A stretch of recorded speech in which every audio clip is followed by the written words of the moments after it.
Great. So yeah, the 7-minute practice that we're going to drop into here in a minute is the practice that we did every time we met together, whether it was in an integration session or a teaching session. And in my view, it's the most important practice of the whole year. It's the practice to drop into the 3 centers.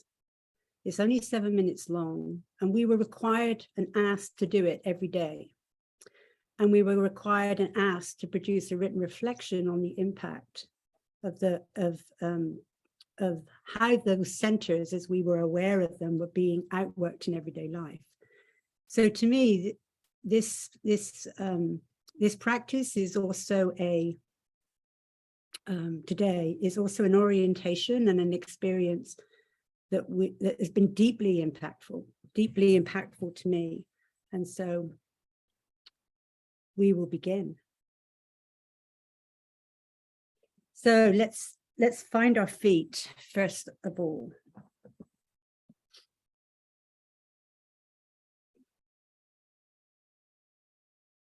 And let's find our breath. We're already breathing, it's just often we don't notice it. So notice that breath and the sensation of the breath entering the body. And we're going to focus our attention on the breath and direct it into the belly center and into the calf, that point just below the belly button, and just 2 fingers in. And if you direct the breath down into that center of intelligence, notice the sensation, the felt sensation of the pelvic bowl filling with breath.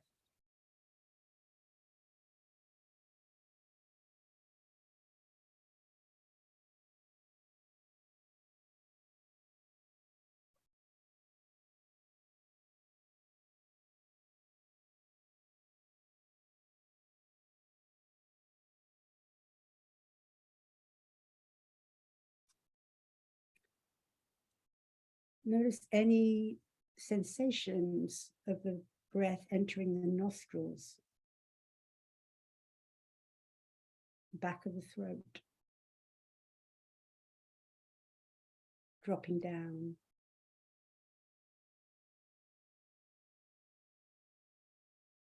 filling the bowl.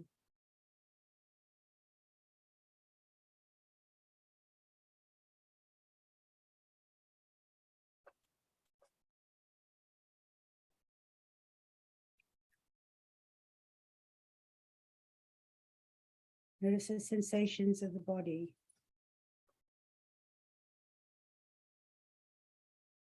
The pressure points of the feet.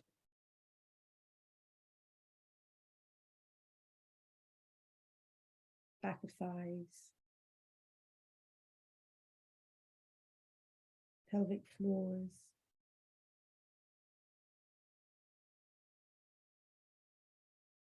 Base of spine.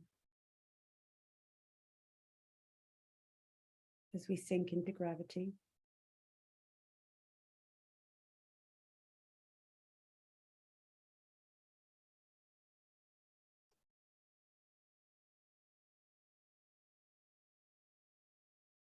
Notice if there's any color or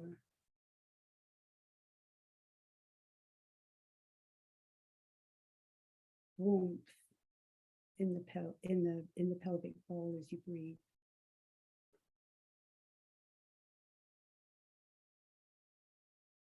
Maybe not. It's okay.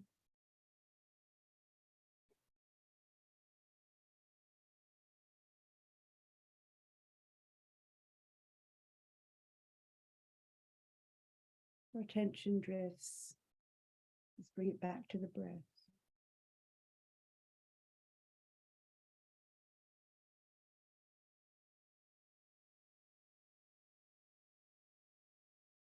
Experiencing as many sensations in the body as you can, any tensions.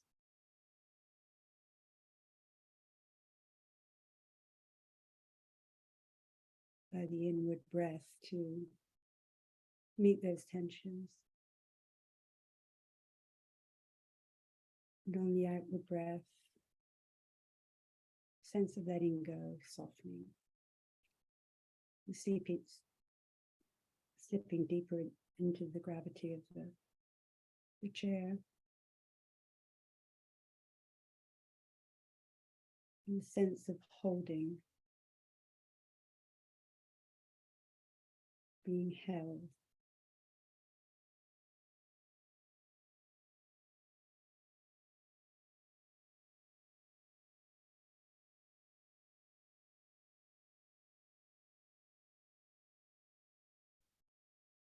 And as we land in our bodies in the felt sense of the here, the now, through the breath, the heart is able to come online. It's supported by the body center. And we can now begin to direct the breath into the heart center, the chest cavity.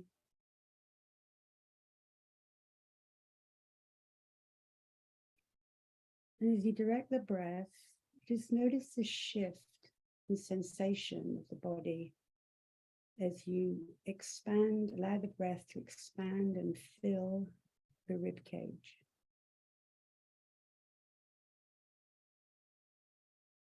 Notice what happens to the diaphragm and the shoulders.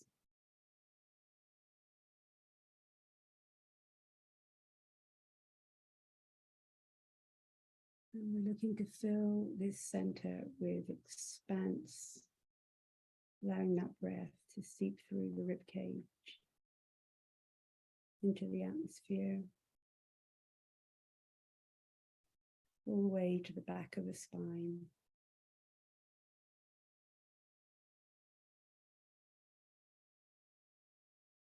Solar plexus, top of the rib cage.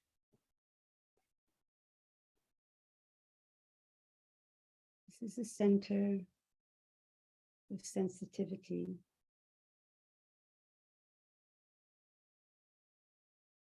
All sorrows, all joys are here.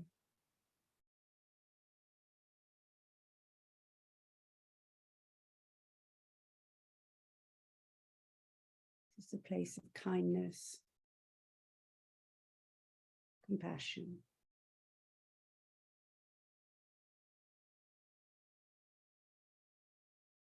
Mercy.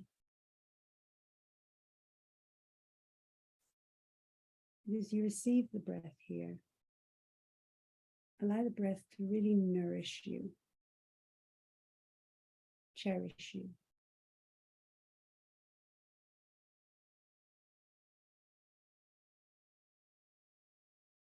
Just gently notice if anything at all arises, an image, a color, a movement in the heart space. As you rest in the body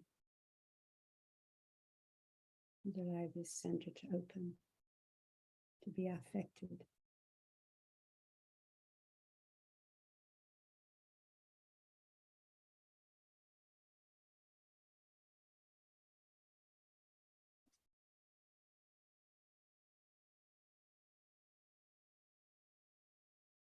And now we'll direct our breath into the head space, into just that point of the third eye above the nostrils.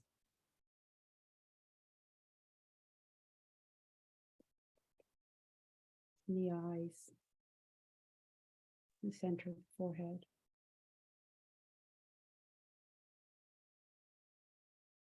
Notice where the shift comes and as the breath enters, as you set an intention to direct it into this space.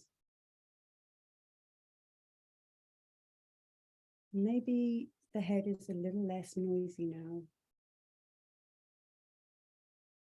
Maybe it's a little more spacious. Just allow that breath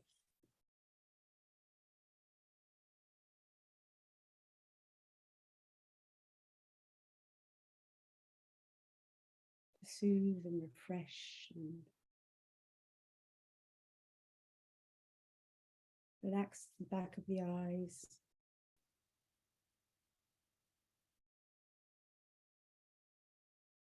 Our working, busy brains that do so much every day, muscles to get exercised in that brain.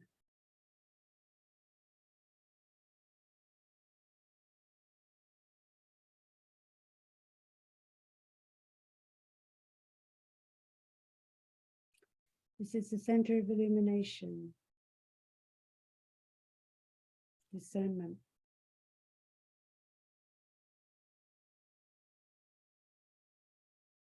This is where the lights come on. And it's quiet. The connections are made.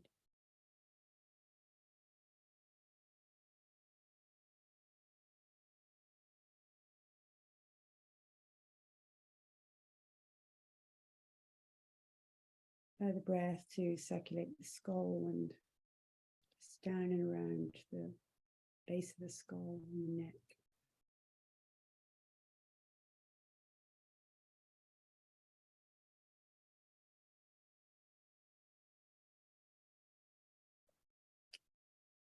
So now we are likely to be a little more aligned to the three centers, present to the three centers.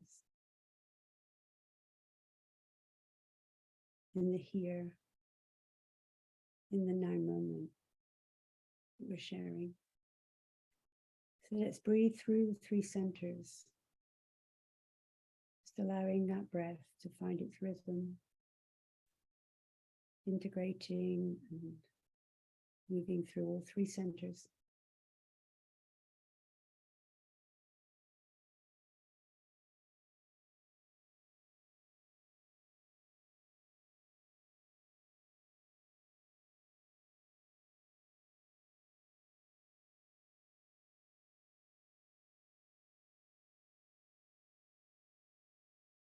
And just notice your inner state of being.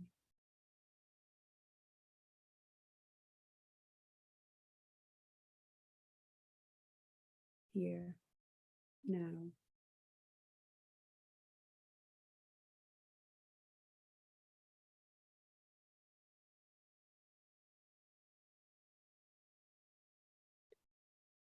And as we come to the end of our practice, I'd like to offer you a question. What is it you desire for you in the 2 hours or so we spend together? What do you really need and desire? Just allow that to arise within you. This is all about you.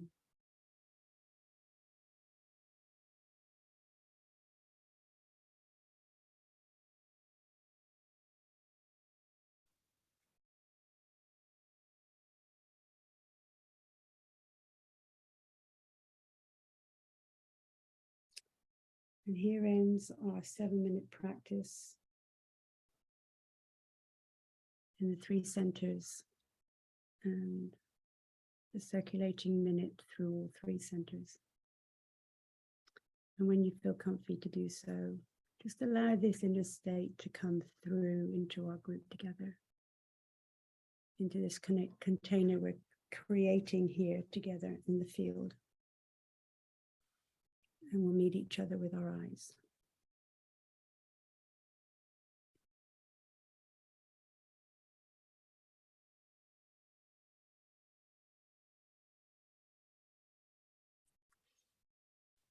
Thank you. So breakout rooms, and something maybe to share in your breakout rooms is, what is it you desire? What's your desire in this space that we have together? Maybe share it if you feel comfortable to, or hold it if you would rather not. Breakout rooms, Renata. Check-ins and chats. All right. Okay.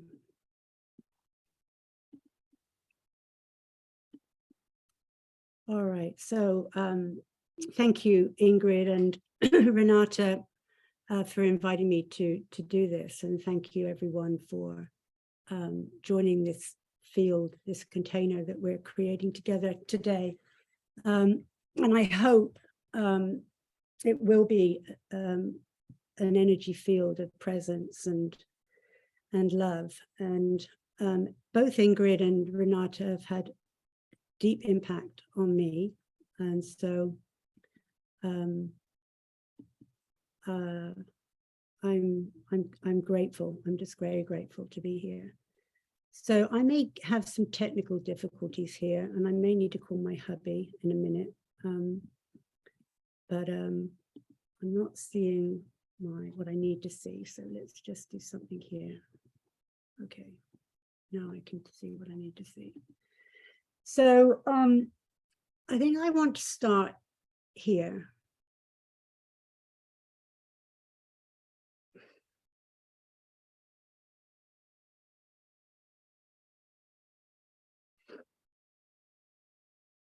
And for me, the transmission behind the Enneagram and behind my art, which is spiritual direction, and in coaching experience, is this flow of love. And so I want to set the scene. I'd like to set the scene with this. I'm going to talk a little bit about my experience, my art form of spiritual direction in the Ignatian tradition, because something that's been very restorative for me in this year, as I've reflected and integrated some of the themes since the course ended in July, is that my art form of spiritual direction, which I'd let go of in 2018, actually, and I'll talk about that a little bit later, has come back into flow more. In the last few years, I've mostly worked in the coaching field with the lens of the Enneagram. So I will be integrating this kind of consilience between my experience and spiritual direction in the Ignatian tradition, which is a contemplative tradition, and the experience of the Enneagram system and coaching. I want to go to this next slide.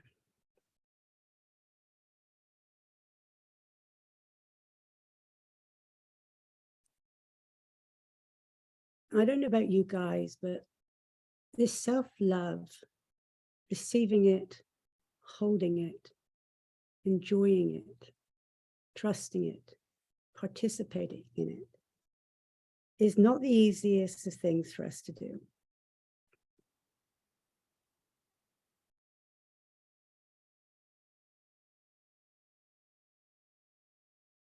And I think as we move through the slides, something I'd like to invite you to do is to just notice what is drawing your attention, what's pulling you forward. Love is always pulling us forward. Love draws us with cords of love. And so as we look at these words, what's drawing your attention as you're present to it?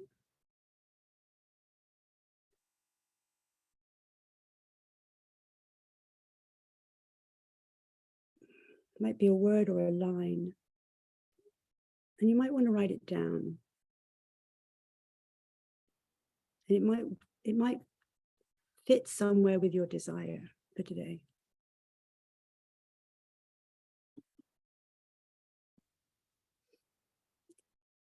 And then this idea of getting to know ourselves, this idea of self-knowledge, and the incredible capacity of the Enneagram to help us to see both our essence qualities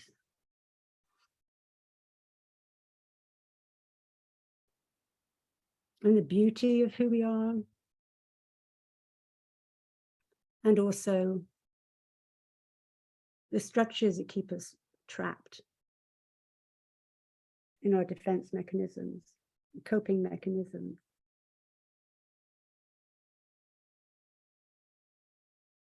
And these two elements have been really key for me. You know, as we do the 7-minute practice, as we look at the reflection questions, how has my body center been operating this week? What am I learning? What is my heart center? How is it interfacing with life? What am I learning? What's happening in the head center? Is it spacious? Is it monkey-minded? What am I learning here as it relates to the personality structure? Nikki Giovanni is a beautiful writer, if you've not come across her.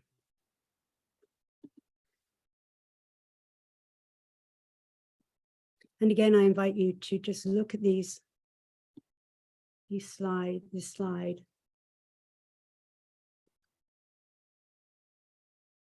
and to see what draws your attention.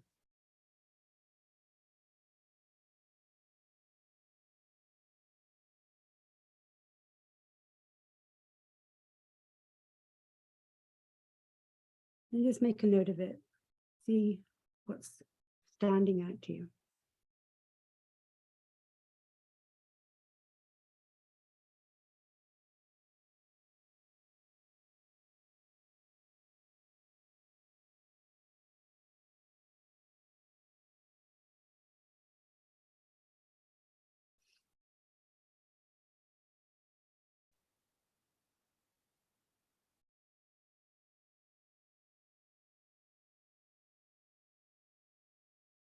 And this is part of the art of contemplation, is to get a second look, go a little deeper. It requires a little bit of spaciousness and quiet.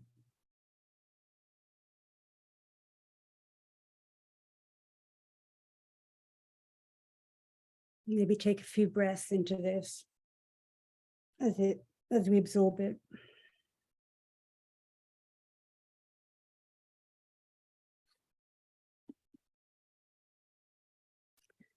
So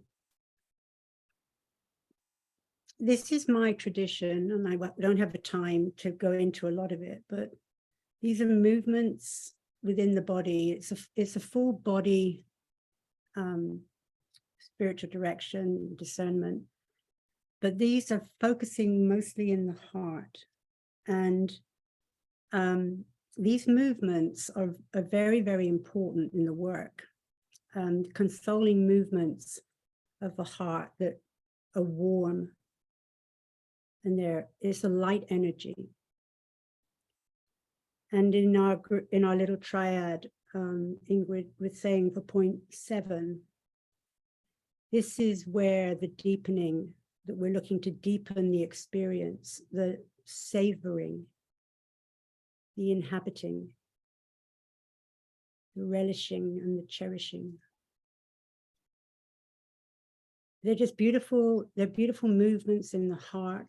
We could even look at them in the light of the diamond approach.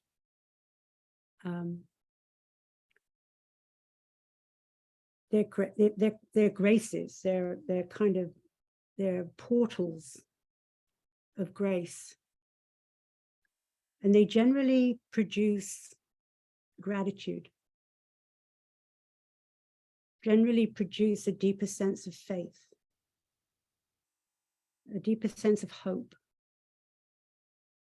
and a deeper sense of love, which goes outward from ourselves toward the divine and to the world. It's a very lifting energy. And the other energy, we call it desolation, and it's a darker energy, it's a dense energy. And when that movement is prevalent, we look to unpack it, to explore it. We're looking in the world of shadow work and inquiry. It generally moves us away from love when we're in this place. It's generally, we're not the experience of love is not happening. It's suffering. It's very difficult for most of us to find that love in that place because it's kind of dark and liminal. But the divine is as much in this as the divine is as much in the consolation. In fact, this is Don Rizzo in the Wisdom of the Enneagram talks about the soul as being like with pockets of tar. And the work of love is to dissolve this.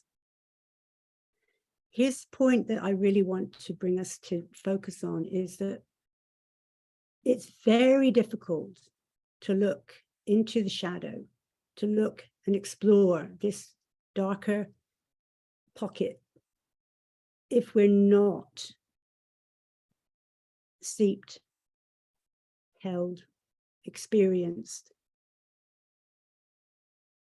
in this beautiful consolation, warm energy. So in the spiritual exercises, which the very first thing that we do is to focus on love, because it's love that enables us and empowers us to look at the dark. It holds us and gives us the courage to do that. And the movement and integration points here, it's the movement of consolation, desolation, and consolation. So that we move through the consoling love, empowers us to face the darkness and disordered attachments, or whatever they may be. It underpins it, really. Gives us the capacity to do that and to experience love here. To trust that love is meeting us here. That even though this is manifesting, love has allowed it. Love is on it. Love is working, even though it doesn't feel like it. And as we work through it, we move into consolation. But it's reordered. You could look at it as life, death, resurrection. But this is the trifold movement that we see in the integration process. And then the process begins again. So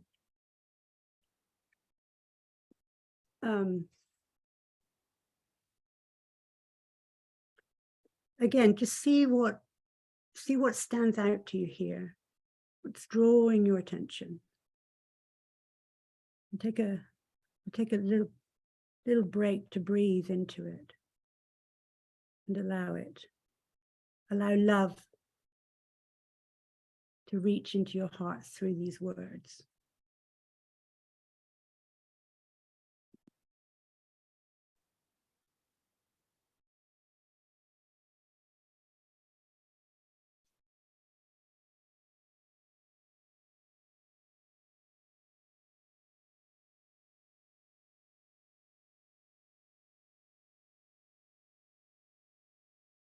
I'll just take us to the next slide, if that's okay.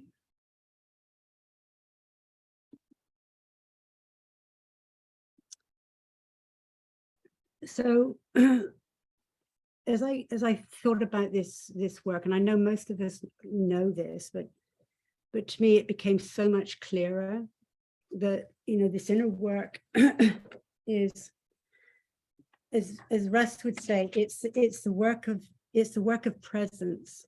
It's the work of cultivating presence. All practices are about cultivating presence, whatever they might be. So it's the work of cultivating presence, the work in all three centers, the work of the three centers, the work of being present to presence, and present to what's arising in the three centers. And the body center is the language of sensation. Sensation. The heart center is more of a tuning fork. We discussed this a little bit in our group. The attunement to notice. It's finer, it's a finer quality. And the head center is where so much of our inner struggle kind of manifests, as we all know. But how spacious are we in the head? And this sense of everything is okay, like with the desolation, love is behind it. Everything that arises within us is okay. We welcome everything, and we reject nothing because it's loaded with information. It's loaded with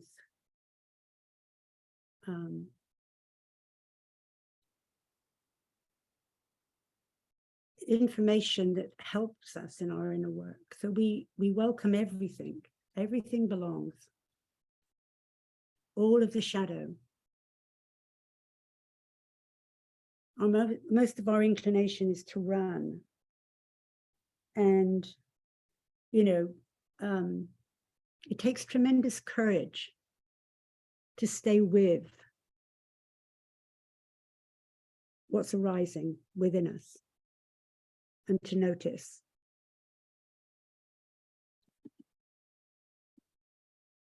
So this beautiful look inside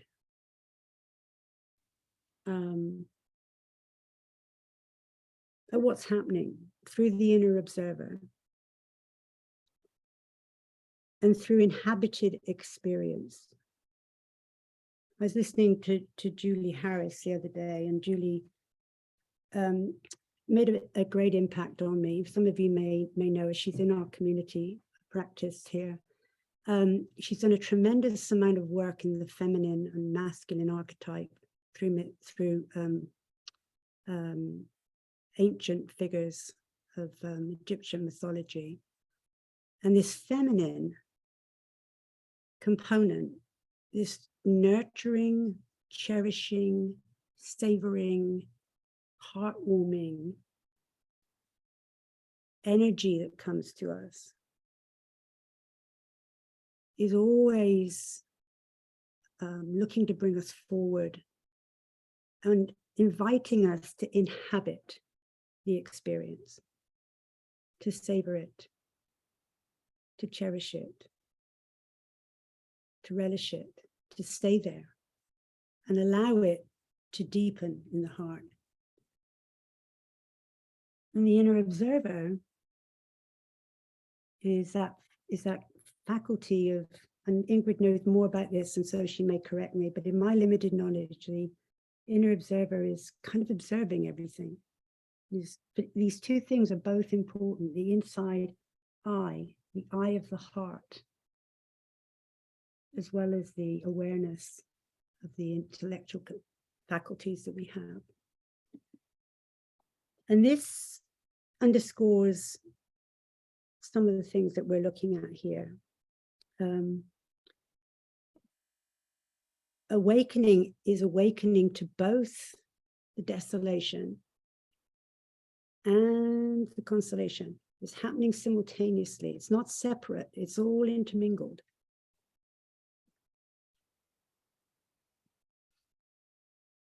And these are things that these slides are my inner deepening of my own inner awareness through the course.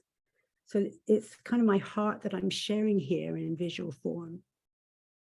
And this holding of everything in the heart and allowing the deeper heart of love to hold the heart. And that holding sensation is a body sensation. To be held is a body sensation. And in Almost's book, which I've read it 20 times and I'm just beginning to get some insight into it, Facets of Unity, he talks about the importance of basic trust, which is our point 6 experience, our point 6 essence quality that we're looking to bring in, this basic trust, this basic faith in the experience that we're having, and that we're being held.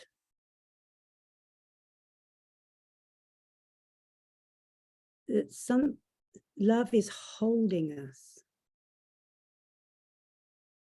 always. And we build this basic trust, as most of us know, it's pretty established by the age of 6, but we can reawaken this basic trust by the movement of consolation in our heart, the inhabiting of experience in the heart, the attentiveness to the movement of love.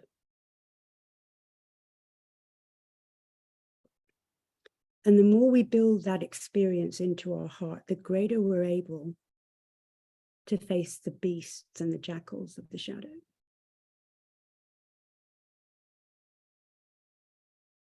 Which is some of the other themes in the book. So is everybody okay with that image? I mean, you'll have the slides, so we'll move through. So we know our 3 centers. These are just some fun little drawings about when we're fixated. Kind of, there were people that we know and love in our community, and they're kind of just little visuals of a fixated person. You can, I'll give you a clue, that's me. And here's this element of how unstable we are in the fixation.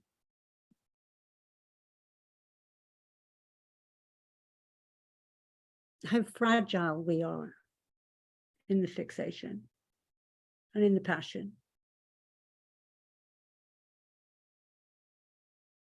And if you look at this image, see what draws you here. Is this looks like we're stable, but underneath we're very fragile. And love knows this. And love holds even this when we're our most fragile, when we're suffering the most. Love is still here.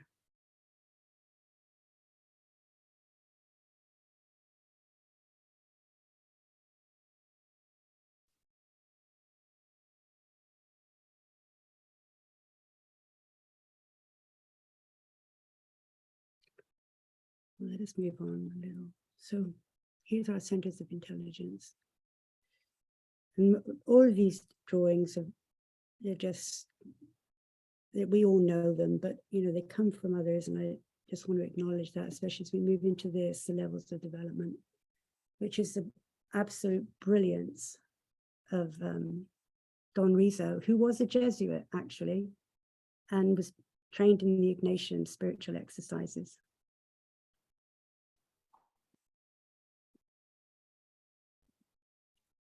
And so here are these levels, and we fluctuate, all the time.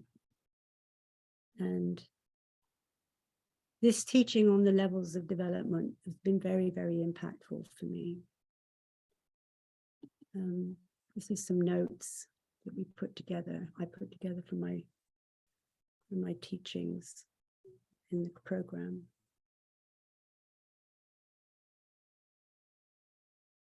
And most of us are familiar with these.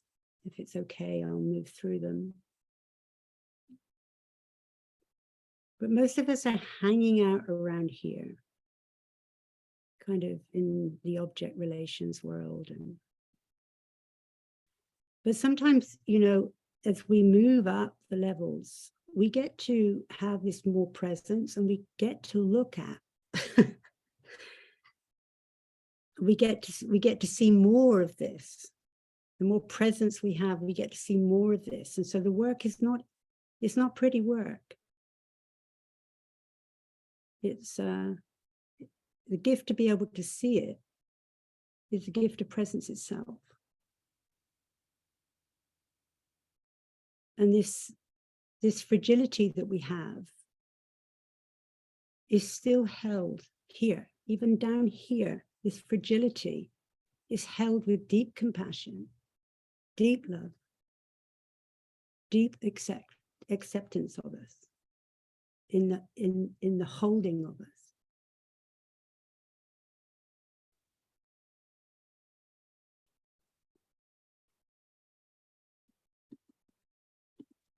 And so we might be, this is the point of gravity where we might hang out. We might hang out somewhere up here occasionally.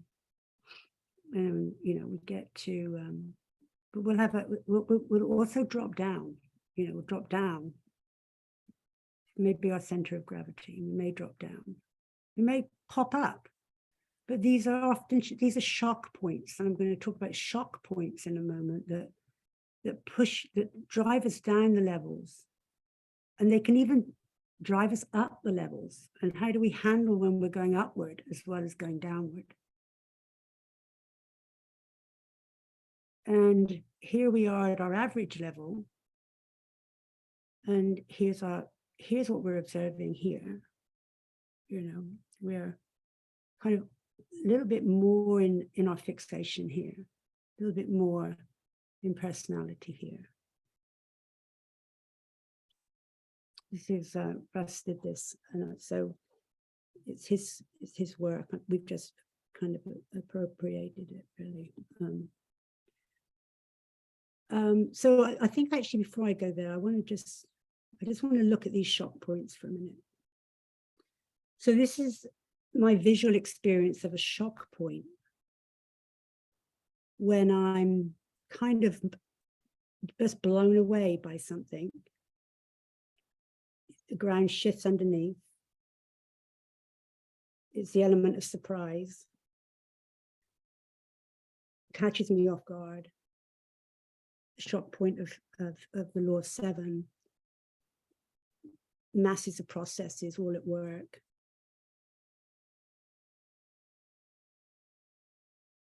This is another image of my shock point, kind of where I disintegrate.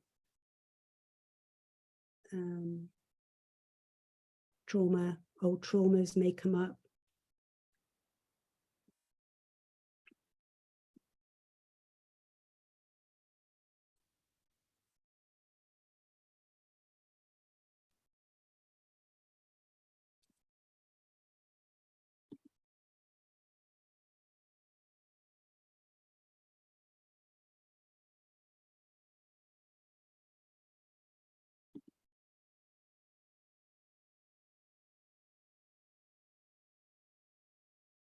These are we're in the kind of in the area of pain.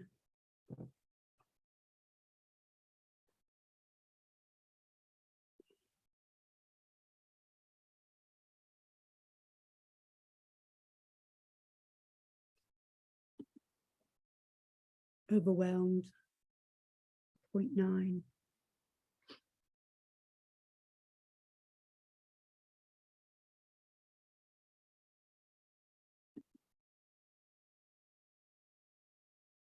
We're in this threshold experience. We're not in one room, we're not in another room, we're in the doorway. We don't know where we're going. And these spaces can be over a long period of time or a short period of time. But they're also incredibly creative places. It's where something new can arise. So the attentiveness to the emptiness even is, whatever the liminal space is sharing with you. There is a very good reader from Richard Rohr. You could get it from his bookstore. It's on one. It's a series of Oneing, and it's on liminal space. And Russ Hudson is writing in there. It's a series of different writers that you may. This space is often not depicted in the best light, but it is an incredible space. It's where something has died, and it's a space between something arising. And so finding the grace to occupy this space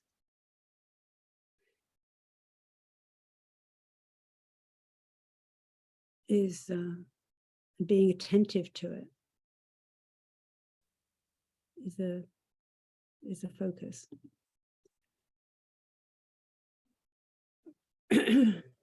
This is this desolation space. It's the space of the inner critic. Often coming from our parental figures, our inner messages, our inner way we all beat ourselves up. And there's an 8 in the rejection triad.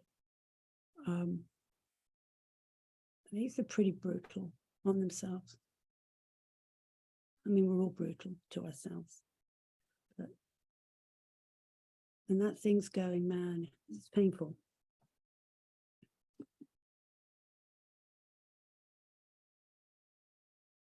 Here are the tapes that play.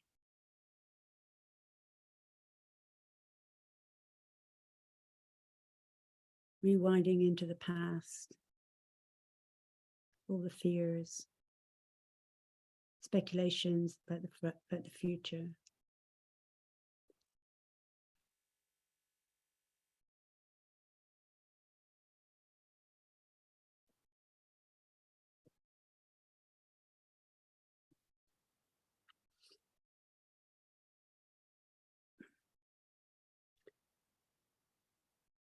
So I think I'll pause there for a second. Do you think this might be a space to do a breakout room, Ingrid? Renata? To maybe discuss how these images have impacted or are impacting, what's impacting us, what's drawing our attention?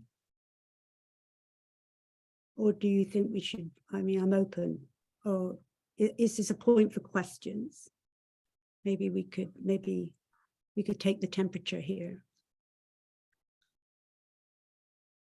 I think it would be lovely to have a check-in breakout room to see what impressions are touching us.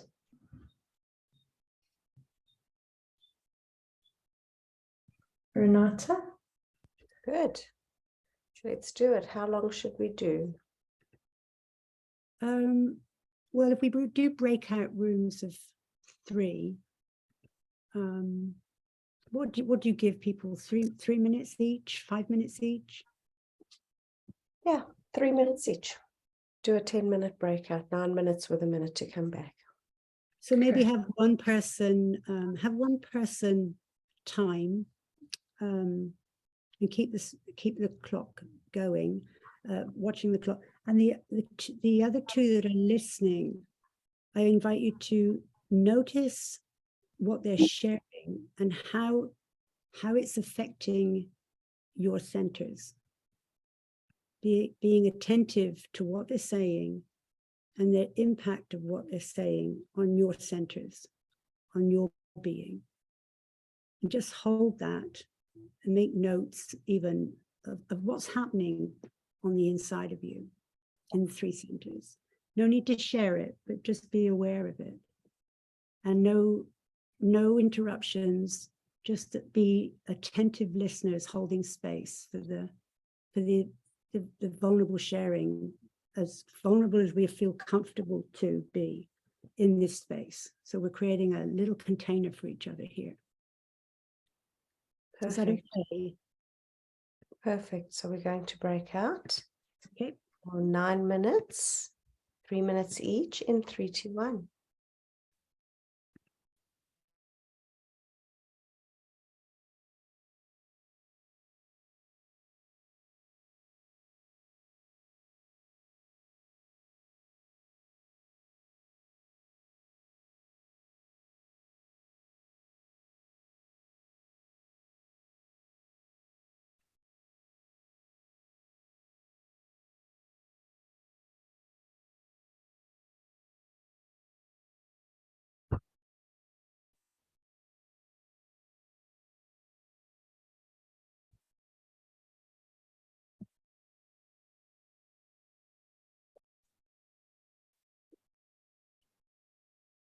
Welcome back from the breakouts, everybody.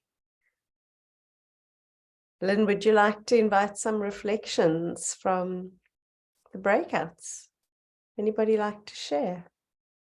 I would. Do we need to put a timer on that? Yeah, so you Yeah. know how much more you have left to share? We have- finished at 11 o'clock, right? In a 30 minutes time. Yeah, let's just maybe do 5-7 minutes or so then. If that's Great. okay. Of course. May I share something? I Please. just wanted to say thank you for the visual imagery, Lynn, because everyone in my group was saying how potent that was, and we were referencing the images and the feelings they evoked, and they were really lovely. Thank you. Very powerful. Thank you.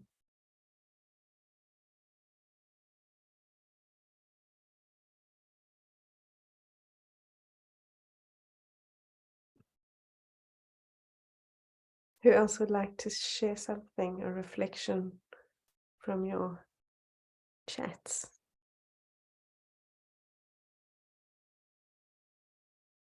It's feeling like a very reflective space. I'm happy to share. I'm loving the concept of the consolation, desolation. Consolation on 2 levels is one in my personal life of those dark times. We don't have to just avoid them. Actually, it's about being in that space and being able to find what we can. And it's so easy and tempting to just run away from it. And as a 1, I'm very good at doing that. I just get busy and, fix things and clean things and tidy. So I think the concept of just sitting in that space with love in the background is phenomenal. And then the other level is when working with people. So coachees. I was just telling my group I've just taken on a new coachee who is in a dark place right now. She's battling in all areas of her life, and she has no place for comfort. So I'm getting some lovely ideas today around how I can actually work with her going forward. Where would be a good place to start to help her as she's in that place of desolation. And oh my word, those Tom's pictures are profound, absolutely profound, and such a beautiful reminder, the power of the visual when one's open to that space. Ooh, yeah, I'm tingling every time you put up a new picture. So much appreciated. Thank you. Beautiful. Yeah. Maybe 1 or 2 more reflections. I feel I always receive something. I learn something from the reflections of others.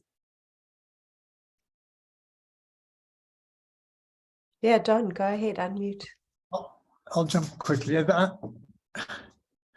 I kind of felt like consolation, desolation, consolation. It's like a container. It's the bookends, but it's a container that sits with me. It's like this container of love, actually, surrounded by the consolation on both sides. And that had a particular power of being held, so that the inner space was, the in-between space was somehow more bearable. So at first I was thinking of bookends, but it's actually like a holding cup container. Yeah. So anyway, thank you for that. That image is helping me. So.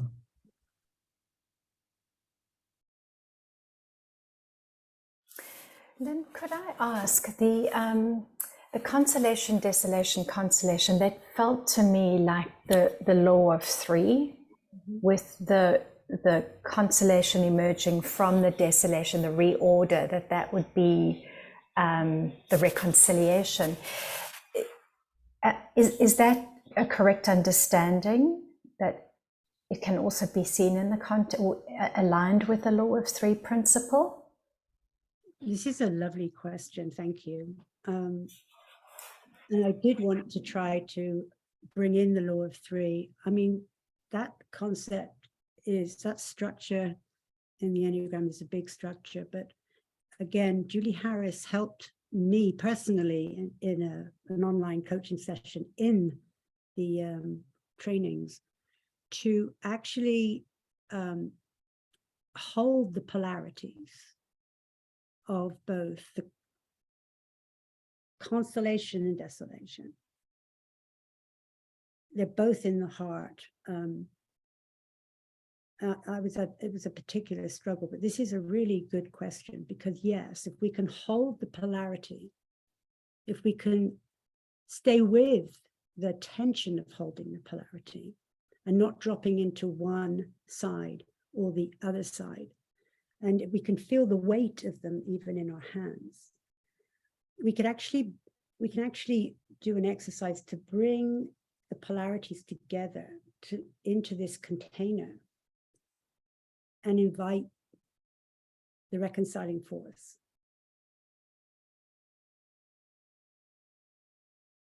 I've simplified that so much, but I love simplicity. And this is just something, it's just very simple on holding the law of three, the polarity, and being in the tension of both the joys that are happening in the day-to-day life, the movements of joys, even as we go through life, and just the struggles, you know, and even in the struggles, not splitting and going into a polarity of what's right or what's wrong or what's good or what's bad, but allowing, you know, holding what's in the polarity, in the energy field. And I do this with clients too, and sometimes it opens something else up to be unpacked. It's not as simple as just doing this. It's not that. But the resisting force and the discerning the resisting force, and sometimes what looks like the resisting force is actually the active force. So it's discerning what is active and what is the resisting force, and holding that. But yes, in essence, it really is that law of three. And Cynthia Bourgeaul's book, The Law of Three and the Holy Trinity, is a profoundly helpful book. Thank you. That's really helpful, and especially your point around discerning what is the active and what is the resistance. That really helps me, because I sometimes, it's not that clear to me in the beginning. And so I think I appreciate your point that it's not only holding the polarities, even before that, it's recognizing that how does one feel into what feels active, and then what is also what the resistance is. And I think also the naming of it, right? Getting very granular on what it is that feels. Yeah. Thank you. Thank you for the question. And to follow that, follow that up a little, the Ignatian 3-word is awareness, attention, action. And there's lots of steps in between there, but that awareness and then giving attention to it, naming it, as you say, being with it. There's various steps there. And then what's the action being called forth in us here? And it might be something completely contrary to what we want to do. Completely contrary.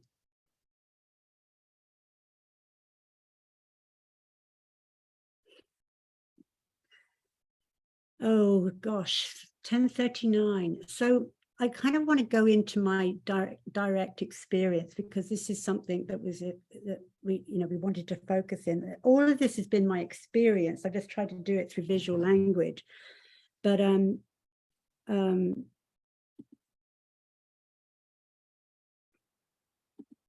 kind of want to look at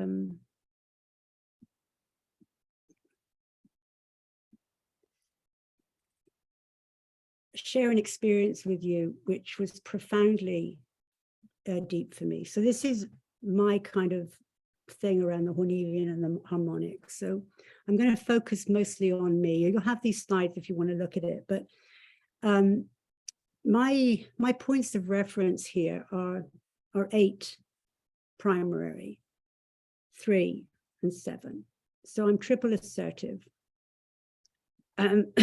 which is a great strength when we're in essence, and it is overused or a distortion of my true essence qualities when I'm in personality.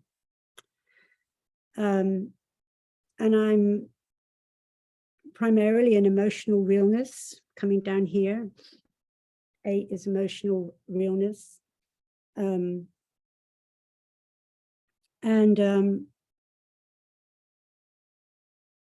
Understanding the triad of the Hornevian and the harmonics has been getting glimpses into it, and I'm still learning it, so fully to embody it. But understanding for me that this assertiveness, and the quality, the essence qualities of each of these points, and we were talking about this in our little group, how the Enneagram has been taught. I remember Russ, Hudson and Richard Rohr talking mostly from the perspective of personality. And it's actually quite limited until we actually move into the essence qualities. Russ says that the essence quality supports the inner journey. That jumped out at me so hard.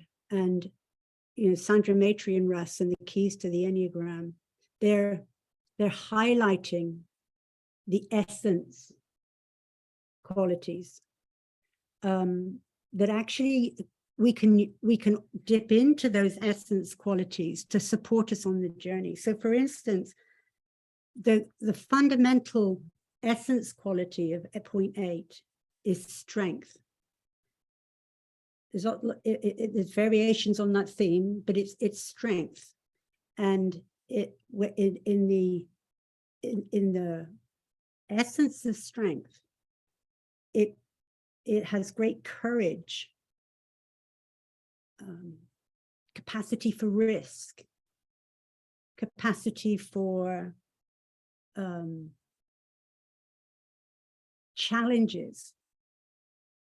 And it's a quality in our inner work. It's the red, the beautiful red in the Latifa. And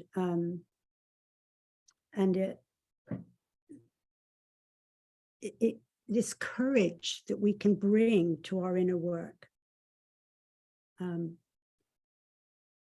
It's the essence qualities. They're like, like the Latifa, they're portholes where infusions can enter in.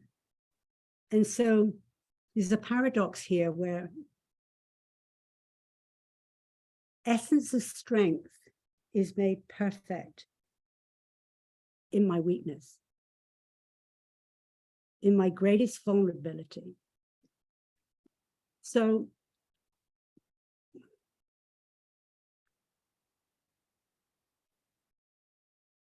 lost my little image of me underneath the water. Beautiful image. It's not in this slide, which is a shame. It's very frightened or very weak, very vulnerable, open to woundedness. As we know, vulnerability means it's that you're unguarded. And in the inner experience of that, the image I told Tom was, I feel like I'm in a treasure chest at the bottom of the ocean, and I'm peering out and there's fishes going by. But I'm boxed in this fear of the vulnerability.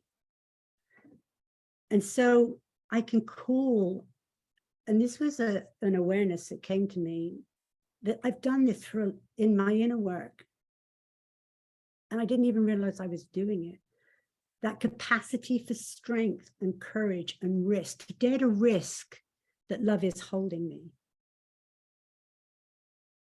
Dare to risk that.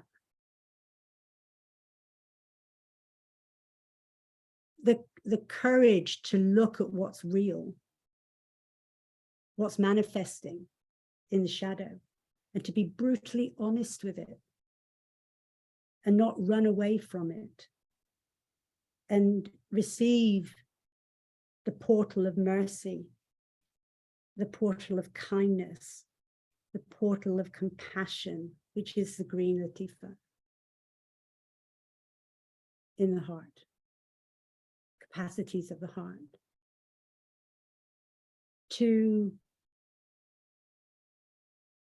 do what I don't want to do, to respond to the chords of love that are drawing me, and to say your will, not my will, divine will of the essence quality, the white, often seen as silver, that alignment of surrender, self-surrender. It takes tremendous courage for us to do this. And yet we can all pull, we can all draw, we all have access to this essence as we do our inner work.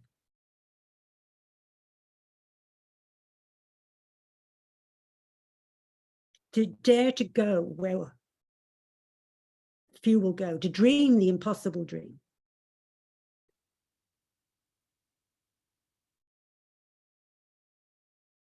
The Man of La Mancha, we went to see it a couple of weeks ago, and that song just blew me out of the water. To dream the impossible dream.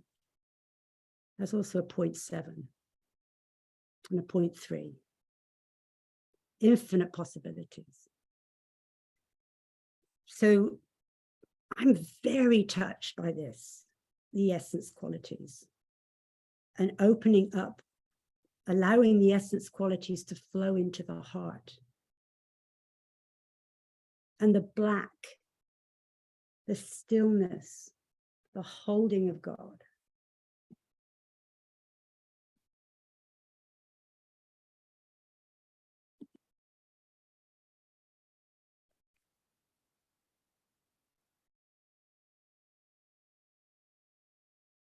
This is almost the movement, the occupying of the liminal space. This holding before we make a shift to a new level of consciousness.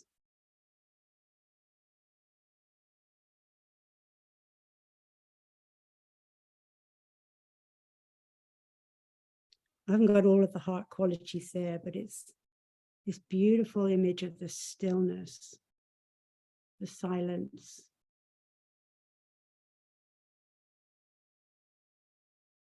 the presence, drawing us forward, through that eye of the needle into something bigger. And I'll come back to the shock point here on this.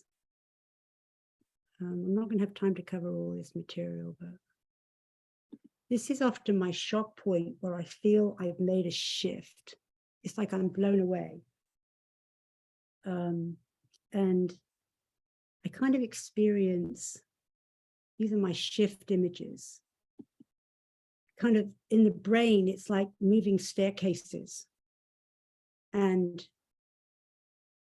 that inner critic is now really having a field day with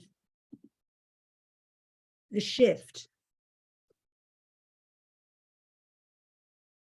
We're moving into higher levels of consciousness, and the boxes that are holding us, they're starting to break open, but they're not quite free. And that fear-based ego is like, who do you think you are? As the shifts are coming. It's as hard to stay in the shift of a breakthrough, in my experience, as it is to stay with the disintegration that happens in the shock point. This one, it takes us down the level. Does this make sense? The inner critic, the fear-based ego, doesn't want us to elevate. It feels really strange, like you're looking down on something that it's just a very strange experience. And I'm sure we've all had them. It's just we may not have been able to put words to them. But if we can name it, as our friend pointed out a moment ago, if we can name it, then we can hold it. We can stay with it. And that shock point that's blowing us away,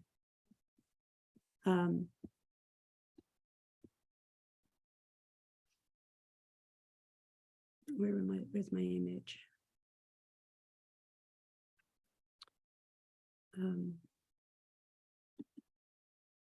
That it's kind of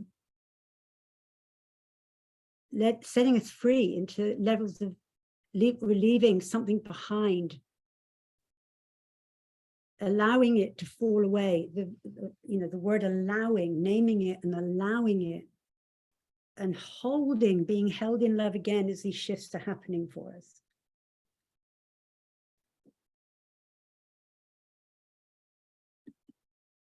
And the connections, they're firing on all cylinders. Something's connecting. And this allowing and resting, allowing ourselves to receive it rather than fight it, which is what the fear-based ego wants to do when we're on those breakthrough times. And so it's this idea of love, grace. Love is both, love is doing everything. Most of the time, we're setting our will and our intention, but the more we can relax into and stay with and name where we are and allow love to do its work, and we just notice it, and that house falls away. And we've moved into something different. It's total mystery, and it's a total grace that lifts us, in my experience. We've got 10 minutes, Renata. So let me see.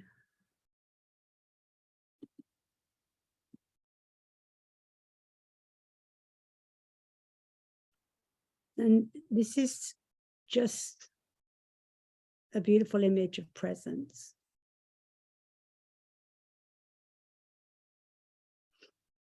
I often in spiritual direction ask, what's your felt sense of present here? And sometimes people will say, it feels like I've got a hand steadying my back, or I just feel nearness.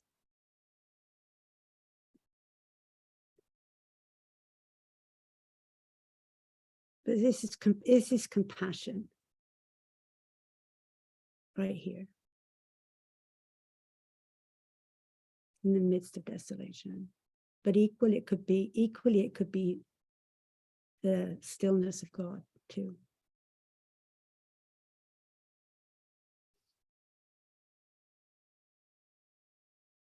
And we can be this for each other. Love can come to us in many ways. I didn't get to tell you my real experience, and I really want to do this because it was a big deal for me. It's probably the most profound experience that I had was realizing my emotional realness in an incident that happened. This was all new language for me, emotional realness. In terms of, I can read it on a sheet of paper, but in being inside of this was a whole new dimension. And being inside the positive outlook and being inside the rational competency, experiencing the qualities here was very different. Putting it on, trying it on as a coat. And I know that Renata did a great teaching on the harmonics a few months ago. But learning the language, learning of the higher levels of this and kind of putting it on, trying the coat on for size, inviting this as part of the essence quality in at higher levels, was something that I kind of played with, so that if I was in a difficult situation, I could actually see where the positive outlooks, whether they were in higher or lower levels, it still irritates me as an emotional realness person. It's been the undoing of me. For God's sake, let's stop, don't go into spiritual bypass here. This is concrete. And I was in a situation where I was with a positive outlook I'd been bearing with in fixation, obviously, during the course, and keeping my mouth shut, which was what I tend to do. I actually almost dumbed down my life force energy. In fact, I'll share this with you. Through trauma over 10 years ago, I have in fact shunted to 0.5. Russ says when the 8 goes into breakdown mode, they either die or they become so dysfunctional they're dangerous, and they get locked up, or they shunt to 0.5. Well, I shunted to 0.5, and so I just kept quiet. And in fact, I did damage to my life force energy. So my growing edges is to reclaim my life force energy, to reclaim my aliveness, and to bring it forward in a healthy way. But this was not healthy. I basically was very direct and said certain things. And as Russ says in the teaching, we offer our gift, which is emotional realness. It names the elephant in the room. And then if it's not received, we push it. And I pushed it. And you could feel the group that I was in at that time. You could feel the vibration going through the whole group. And, the positive outlooks came in with their little thing. And, the emotional, the competency groups came and said, well, how do we move on from here, And I'm left in this traumatic space because this is the bane of my life. This has been the root of every betrayal in spiritual circles. Was in the church for 30 years, and it was both my formation and my destruction. This here was my destruction. And I suddenly realized, and I went into trauma. I went into deep fear. I went into, oh my gosh, what is going to happen here? What is going to happen to me? Is this group going to reject me? Is this group going to judge me? I was so unsafe. And I lost my centers at this moment. My centers became completely scrambled. And I'm moving down the levels now, shock point. I'm in trauma now at this point.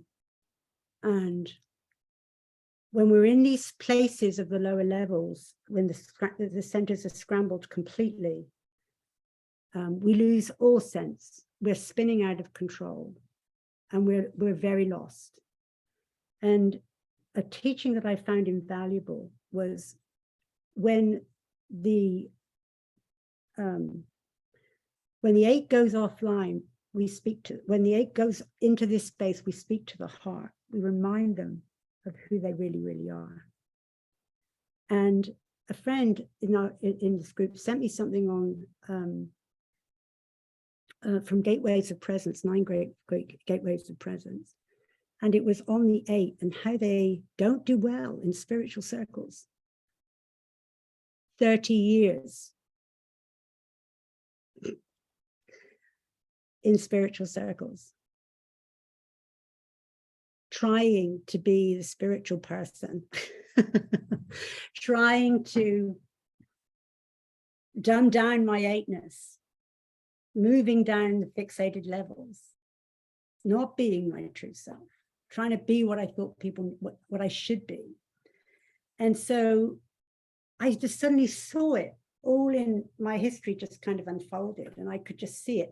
Everything that had happened, every betrayal, it all happened around this overuse of emotional realness as a triple assertive.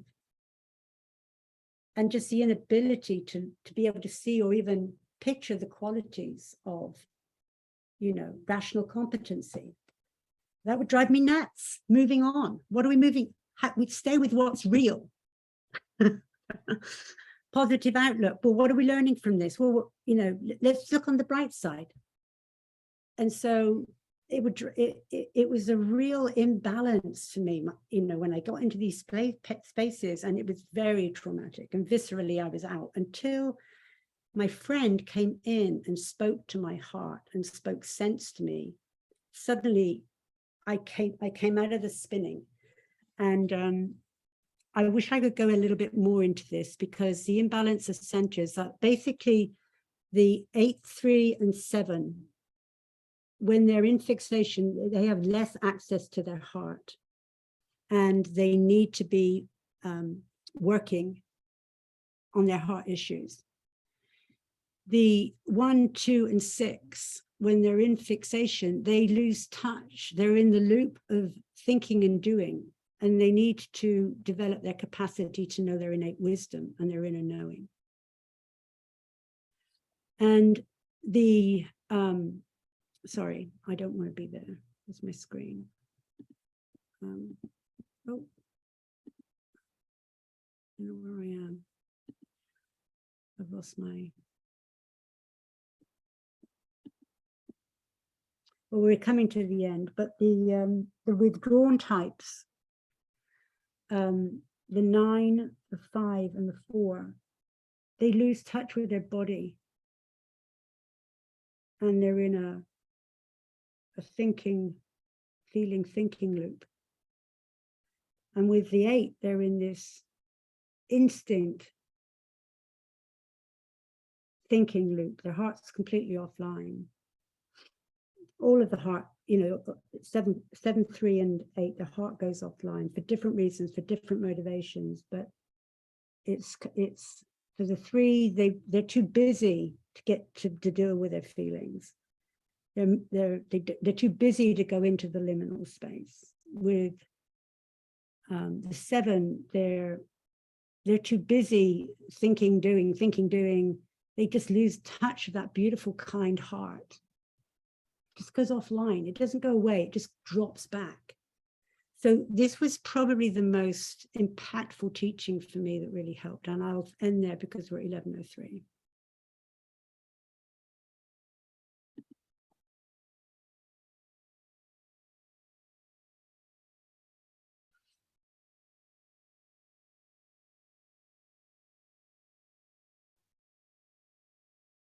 Thank you so much, Lyn, for your sharing and for your beautiful depth and heart and vulnerability. That was beautiful and deeply valuable, and I'm sure everybody here echoes the gratitude for doing that. Yeah. So I'm conscious that we are at time, and Lyn, I'm not sure if you're available to stay for a few more minutes for questions or reflections.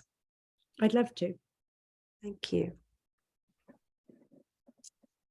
Anybody have a question or a comment or anything? If you do need to go, please leave us a comment in the chat. It's always good to have some acknowledgement and feedback.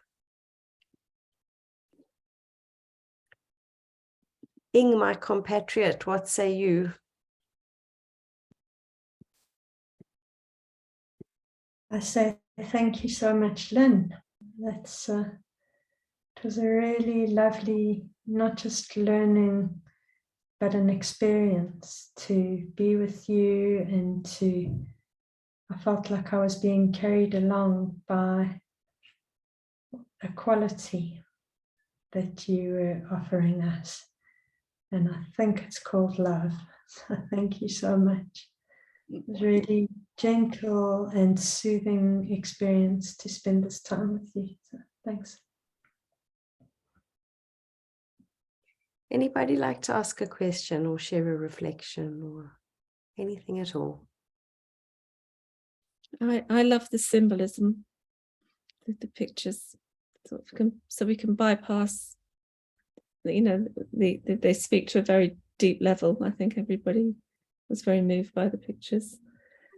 And then when you try to put it into words, how it loses where it hit.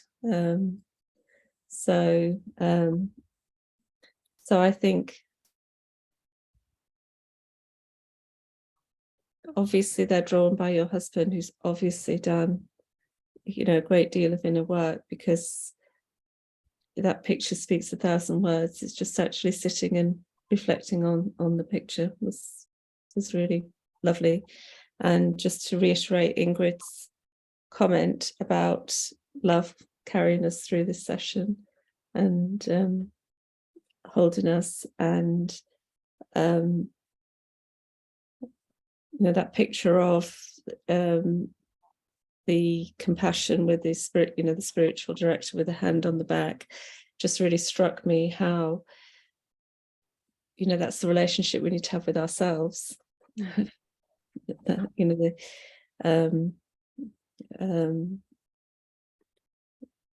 you know, that ability to do it for us, you know, and coming from a 9, that's the key, is that filling up yourself. And I think it goes back to your quote about, if you don't understand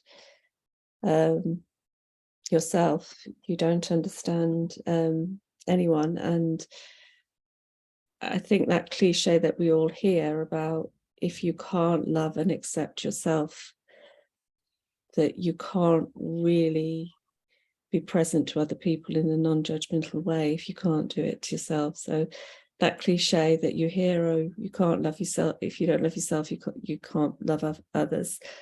You can be doing something, but it's that really starting first with yourself, with that you know, that judgment. And that picture really just summed up so much. I thought that was brilliant.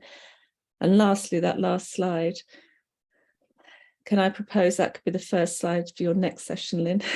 When you've suitably recovered, we could start there on a whole new harmonic. Which slide was that, Teresa? Last one,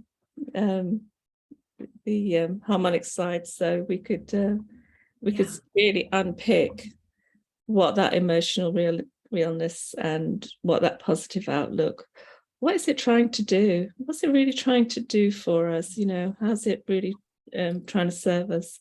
As you say, we get a lot of words we band around, and we sort of think we know them, but you know, everything's for a reason. You know, what is that? What was that emotional realness doing for you? Well, it was, you know, really heading off vulnerability for you, wasn't it? And, you know, my positive outlook, it really heads off me being disturbed by things. So I think that would be, you know, really good session. So, Thanks, Teresa.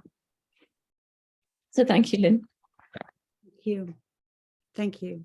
Thank you for creating, by coming forward with this for us all to listen to, Teresa.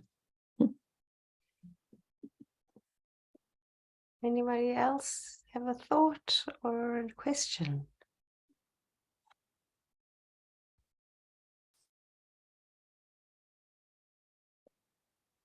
Lyn, if I could share. So when we did our initial triad, our initial meeting, and we were kind of articulating our hope for the session or our learning, I didn't have a hope so much as a desire. So since about yesterday lunchtime, I've had God's heart on my mind, because my son and I had a discussion about God's heart. And just throughout the course of yesterday and today, I've been thinking about God's heart, and I haven't thought about his heart for years. And we were referencing a Bible verse, and I had underlined it. So at some point, I had thought about God's heart. So when we were in our triad, I articulated this to Don and Audrey, that I have this desire around God's heart. And I had an expectation that something was going to come to me based on this desire. And your entire session was about the flow of love. So it was just a profound, wow, like gift. And the quote you used at one point, I think it's your own words, where you said, to dare to risk that love is holding me. So that's what I'm taking away. And I'm kind of offering it to the world at the same time. So how very beautiful. So thank you so much for all you said and all you shared.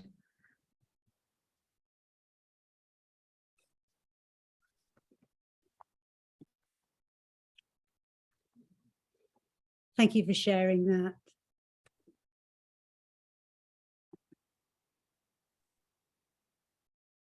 To dare to risk, love is holding me.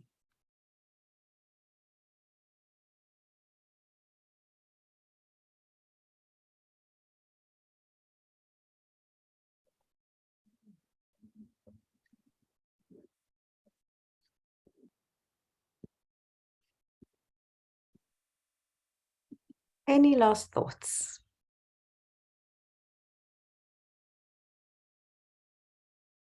All right. Lyn, thank you again. I'm going to stop the recording. That was such a beautiful session.